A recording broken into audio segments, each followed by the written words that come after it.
Low pressure area na malapit sa Palawan.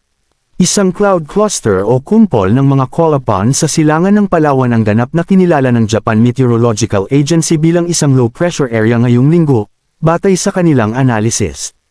Hindi kinikilala ng pag-asa na LPA ang naturang cloud cluster, ngunit ayon naman sa JMA, mababa ang tsansa nitong mabuo bilang isang bagyo sa susunod na 2 araw, habang kumikilos ito pakanluran, palayo ng bansa. Kasama ng Shearlin, maaaring magdala ng mga pag-ulan ang nasabing LPA sa probinsya, kaya maging alerto sa mga pagbaha at pagguho ng lupa. Pray for Palawan. Mga residente sa Puerto Princesa, pinaglilikas. Nagsama-sama ng puwersa ang City Disaster Risk Reduction and Management Office ng Puerto Princesa, Palawan at mga tropa ng Marine Battalion Landing Team 9 sa paglilikas ng mga naninirahan sa barangay.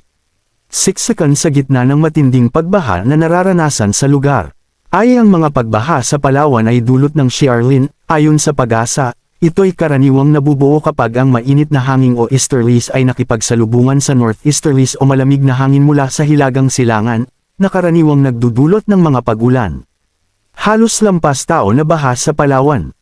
Halos lampas tao na baha ang bumungad ngayong umaga sa mga residente sa boundary ng barangay Siksakan at Barangay Santa Lourdes sa lungsod ng Puerto Princesa, #Palawan. Makikita sa screen grab mula sa isang video na walang takot na linagoy ng isang babae ang mataas na tubig baha, na patuloy na tumataas dahil sa malakas na pag-ulan. Ayon sa buletin ng Visayas PRSD, nakataas ngayon ang red heavy rainfall warning sa Puerto Princesa at Aborlan dulot ng mga pag-ulan na hatid ng SHEARLINE.